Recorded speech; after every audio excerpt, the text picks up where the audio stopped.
I'm Dr. Jimmy Gutman. Let's look at an interesting topic today, the immune system. What is the immune system? Well, there's so many definitions, but let's look at a real simple one. Think of your immune system as your body's primary defense system. Now, defense against what? Well, defense from something we call a foreign antigen.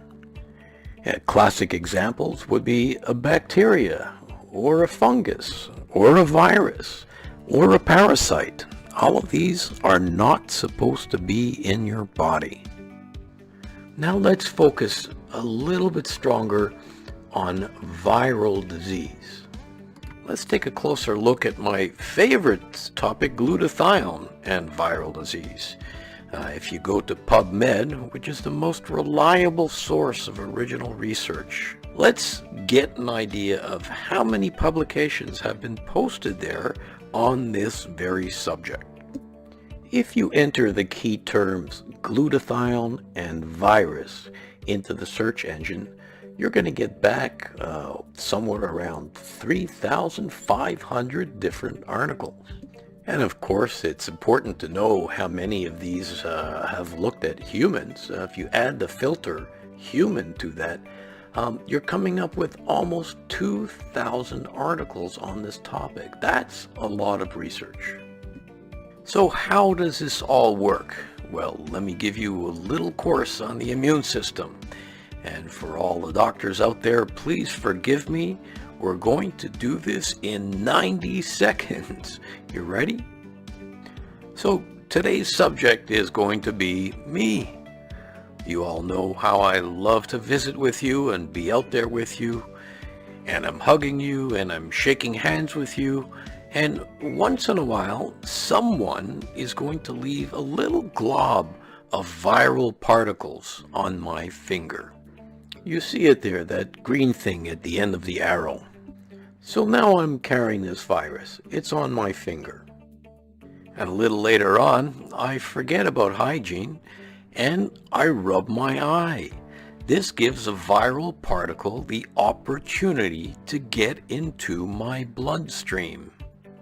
And almost immediately, you see that viral particle being surrounded by white blood cells. These are our frontline soldiers of the immune system, and they're going to try to destroy that viral particle. But in a short period of time, there might be hundreds or thousands, and after a while even millions of these viral particles. But I only have a certain number of white blood cells. Clearly they're going to be outnumbered. How do I continue the battle? Well, my white blood cells start to make clones of themselves. They multiply over and over and over again, trying to build up their numbers to win. And in their ideal situations, this division can take place 500 times. That's not 500 white blood cells. That's 500 divisions. So you can't even fit a number that large on your calculator. But here's the thing. When glutathione levels begin to fall, this process starts to slow down. And as Dr. Gustavo Buenos so eloquently wrote, the limiting factor for the function and clonal expansion of lymphocytes, or white blood cells, is their availability of glutathione. I like to put it a little bit simpler. Think of glutathione literally as food or fuel for your immune system. Bottom line, as glutathione levels fall, so does your immune function. So please, eat well, sleep well, wash your hands regularly, don't touch your face, minimize social habits like kissing and shaking hands, and finally, pay attention to your glutathione levels. Welcome everybody. In a previous session, we covered the major roles of glutathione, those being summarized by the acronym IDEA. You may remember that the I stands for the immune system, the D for detoxification, the E for energy, and of course A for antioxidant.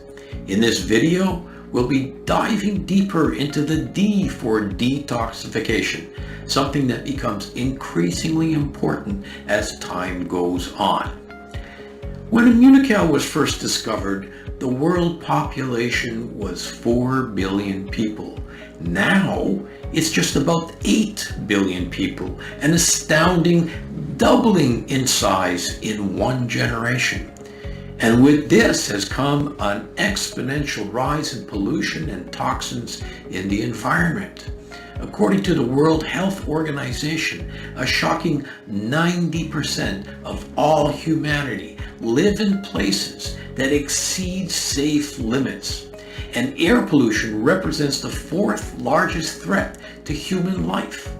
More than cancer, more than drug abuse, more than automobile accidents, and more than war. Now, how does our body deal with this? We're adaptable creatures, but even Mother Nature has its limits to abuse. We have built-in mechanisms to attempt to rid ourselves of toxins. We have major organs like the liver and kidneys that specialize in this area, but each and every single cell in our body has its own independent detoxification mechanisms. And key to all of this is our topic today, glutathione. What most doctors don't know, and what most people are not aware of, is that glutathione is also documented to be responsible for the detoxification of literally hundreds of substances in our environment. And this list grows year by year. The air that we breathe, the food that we eat, the water that we drink. Let's just look at a short list of what we depend on glutathione for their detoxification.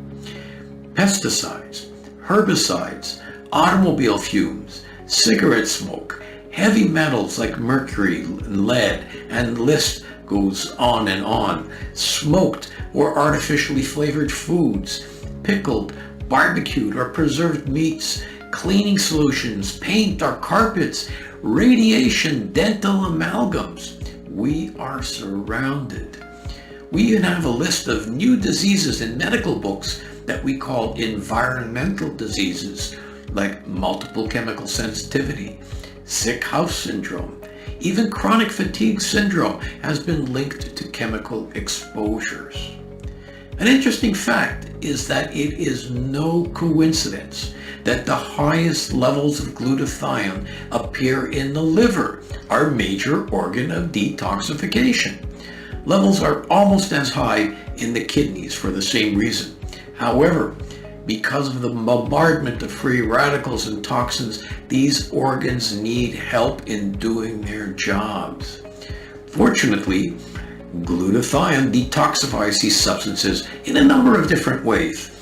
We can get into things like the different phases of liver detoxification that glutathione is involved in, but that would be beyond the scope of this lecture. If anybody's interested in diving into this topic, I welcome you to read my latest book on glutathione that covers this in detail. But to simplify, glutathione can detoxify by neutralizing free radicals. This is one of the common ways that poisons work, is through oxidative stress. Another way glutathione works is by making these toxins more water soluble, so they can be easily eliminated by the kidneys or digestive tract. A third possible way is by actually having glutathione bind to a toxin and carry it out of the body.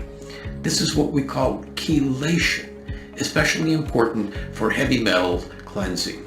So glutathione really does offer multiple pathways towards a cleaner body. I like to tell people that next to water, there's probably no greater detoxification substance in our body than glutathione. Finally, a major answer to the question that is so often posed: why does a healthy person need to make sure their glutathione levels are optimized? Well, when it comes to detoxification, even the healthiest individuals are, on a second-by-second basis, exposed to agents in our environment that can adversely affect our health, our well-being, and our enjoyment of life. Raising glutathione is a must in this hazardous world. Be well, and more importantly, stay well. Welcome everybody. In previous sessions, we've covered the major roles of glutathione, those being summarized by the acronym IDEA. Just to remind you, the I stands for the immune system, the D for detoxification, the E for energy, and of course A for antioxidant.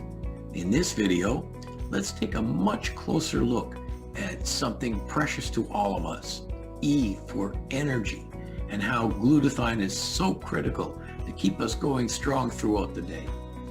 If you want to get more into the topic, feel free to read the chapter on glutathione and energy in my latest book.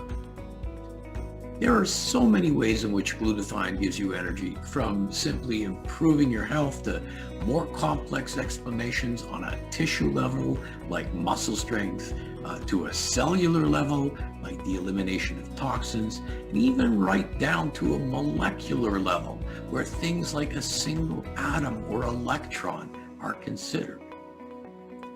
Now, who hasn't felt tired for no reason, or didn't wish to have more energy to get through the day or even the next hour? How many people have actually visited their doctor for a medical consultation and been told, we can't find anything wrong with you, or you must just be getting older, or better still, it's all in your head? All of these at times may be true, but as science and research has taught us over the past little while, we absolutely need to consider glutathione as part of the process. There's so many clinical studies that have shown that glutathione levels are correlated with improved physical performance, with improved mental performance, even with better sleep. But we're going to go much deeper into the actual mechanisms today by which our body, our very cells, derive their energy. So a little biology lesson would be appropriate here. A body is made up of specialized parts like skin, bones, lungs, liver. Each of these components are constructed of unique tissue, and each of these tissues are made up of specialized cells. So a cell is a basic building block of your body. But this begs the question, what makes up a cell? Well, each cell itself has its own unique parts. Some for storing genetic information like the nucleus of a cell, some geared to manufacture proteins like our ribosomes. So is there a cellular machine devised to produce energy? In fact, there is. It's called a mitochondria. Of course, although our mitochondria play a number of different roles, think of these mitochondria like little batteries which are needed to provide power to the cell in which it lives. Cells that sit around not doing much, like a fat cell, have very few mitochondria. Liver cells, which are actively metabolizing biochemicals 24/7, can have thousands of mitochondria because they require more energy. Without getting into a complicated discussion of biochemistry, let's look at a few basic truths about energy production. Whether it's a nuclear station or a campfire, energy production always results in two consequences. Number one, heat. And number two, waste products. Consider a gasoline engine. It requires water cooling or the engine will eventually overheat, and it requires an exhaust to carry away the burnt fuel. Our mitochondria are not dramatically different. As they produce energy for our cells, they too produce excess heat and waste products in the form of free radicals. Just to remind you, a free radical is what causes oxidative stress, and we've learned in the past that the major substance in our body that fights oxidative stress is our good friend glutathione. Mitochondria are absolutely dependent on glutathione to handle the heat produced and to neutralize the potential damage done by free radicals and oxidative stress. It's our master antioxidant, the glutathione, once again to the rescue. Without it, our mitochondria literally would burn up and stop functioning. The easier our cells have access to good supplies of glutathione, the better our energy production will be. Keep your engines running cool. To health. Antioxidant, a word that may have been unusual 30 years ago, but now has made it into our everyday language. In fact, a whole new field of research in medicine has evolved around antioxidants, and it's called free radical biology. This science has described hundreds of health conditions that depend on antioxidants for their protection. And to date, somewhere between 2,000 and 4,000 antioxidant compounds have been identified. So we're not going to spend a lot of time right now explaining the details of how antioxidants work, but let's start off by saying that antioxidants work against oxidation, antioxidant. So in order to know what an antioxidant does, we need to know what an oxidant or oxidation is. Here are a few examples. When iron rusts, that is oxidation. When butter goes bad or rancid, that's oxidation. When you cut an apple and in 20 minutes or so it turns brown, that's oxidation. So am I suggesting that you and I are rusting, going bad, and turning brown? Yes. Just look at the back of the hand of your grandmother. Those spots you see are human tissues being damaged by oxidation. Now, I'm not terribly concerned about the appearance of her hand, but when I see that, it worries me because the same process can be taking part in her lungs, in her heart, in her brain. But unfortunately, oxidation is a consequence of being alive. When we eat, when we breathe, when we exercise, when we sit in the sun, all of this produces what are called free radicals.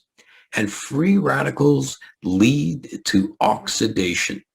Again, the production of free radicals leads to oxidation. And when we produce free radicals, we set off a chain reaction where each free radical can turn whatever else it touches into another free radical, kind of like the zombies of molecular biology. Let's take a closer look. Here we see a bunch of nasty free radicals on one side and a group of nice healthy cells nearby. And a free radical drifts over and touches one of the healthy cells. And after a short while, remember when a free radical touches another molecule, it can turn it into a free radical and so on. So you end up with a damaged cell full of free radicals. And of course, you see that that cell's touching another cell. And that cell is touching yet another cell. And voila, you end up with, here you go, a black spot on the back of your hand or in your brain. So how do we stop this process? We could call on the cavalry, our good friends, the antioxidants. And here we show the original antioxidant most of us have heard of, vitamin C, looking suspiciously like a Pac-Man, and you'll see why in a moment. So here's the vitamin C, and the vitamin C will go ahead and grab onto that free radical and try to neutralize it. Well, that's great. The problem is that although it's neutralized the free radical, it's also neutralized itself. You see, its mouth is full and it can't do anything else. So at this point in time, if nothing else happens, we will just expel this free radical antioxidant complex. And what evidence do we have that we get rid of this? Well, have you ever looked at the color of your urine after you've taken a vitamin C pill? That's what you're seeing. You're peeing out your vitamin C free radical complex. And if this process stopped here, we would have to be eating fruits and vegetables all day long to keep on top of clearing out our free radicals. Well, there's something else going on that allows us not to continually have to keep eating tons of antioxidants. Now, up to this point, many people watching this will probably know this, but I'm going to show you something now that will be new to most people. Watch this. The vitamin C can find a glutathione molecule or a complex of glutathione molecules, and watch what happens. It hands the free radical off to the glutathione system. And there you go. It's liberated to continue to do more work. So it picks up another free radical and the process can continue over and over again. And what's happening is that glutathione is recharging, re-energizing, it's recycling that vitamin C molecule. So we get many, many more miles out of it. So here's the thing, it's not just vitamin C that it does this to. Every single antioxidant known to man, and as we mentioned, there's between 2,000 and 4,000 different ones, do the same thing.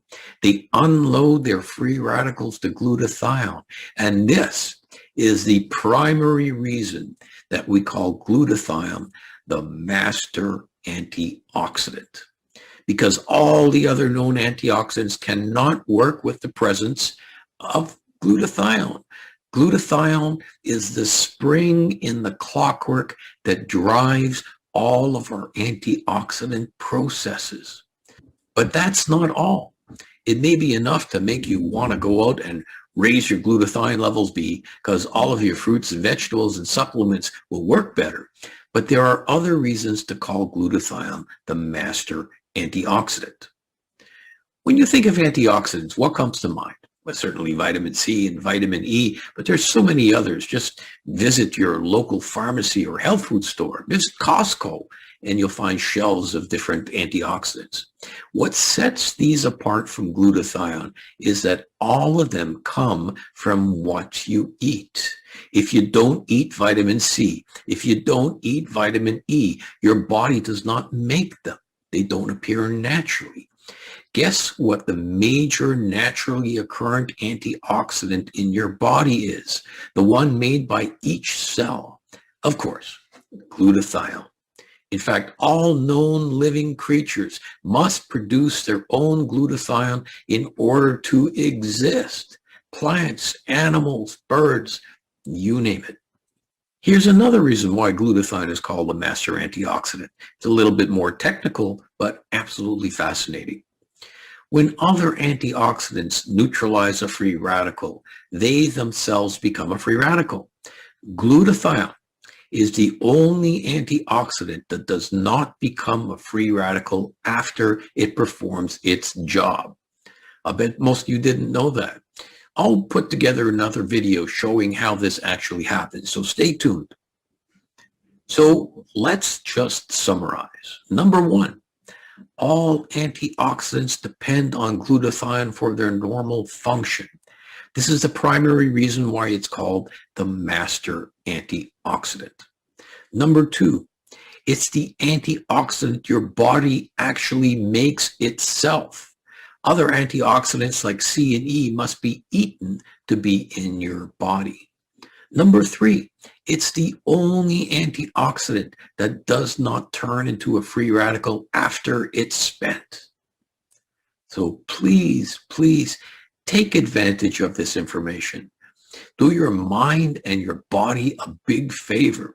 Raise your master antioxidant glutathione and feel the difference.